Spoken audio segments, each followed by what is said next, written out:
Novruz bayramının tətil günlərində paytaxt sakinləri bölgələrə və istirahət güşələrinə üst tuturlar. Bu günlərdə ən çox ziyarət edilən məkanlardan biri də Göygöl Milli Parkıdır. Bu yaz Göygöl qonaqlarını qarla qarşılayıb. Azərbaycan dilbər güşələrindən biri olan Göygöl Milli Parkının ərazisindəyik. Təbiətin bu gözəlliyi insanı valeh edir. Qeyd edim ki, bu tətildə ölkənin bütün bölgələrindən bu gözəlliyi görməyə gələnlər var. Qarlı hava ən çox uşaqların sevincinə səbəb olub. Mən Bakıdan gəlmişəm və bura çox gözəl yerdir.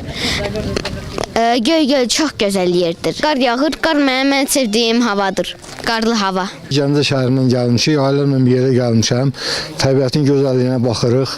Ailəmiz adından bütün Azərbaycan xalqını bu gözəl gün münasibətilə təbrik edirəm. Novruz bayramımız mübarək olsun. Bu günləri biz buradayıq və bir daha bizim təbiətə valeh olduq, onun gözəlliyinə, əsrarəngliyinə tamaşa elədik.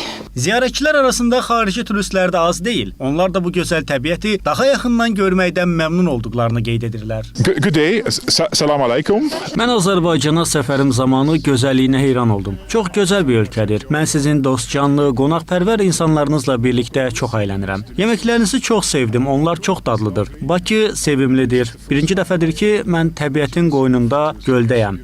Hər şey çox gözəldir. Первый раз в Azərbaycane. Birinci dəfədir ki, Azərbaycandayam. Çox gözəldir. Göygöl isə heyranedicidir. Hər şey əladır. Milli Parkın ərazisində aşağı hissələrdə buzlar əriməyə başlasa da, yüksəkliyə qalxdıqca qış fəslinin hələ də davam etdiyini görürsən. Bura Maral gölə gedən yoldur. Gördüyünüz kimi bu ərazidə təbiət hələ də oyanmayıb.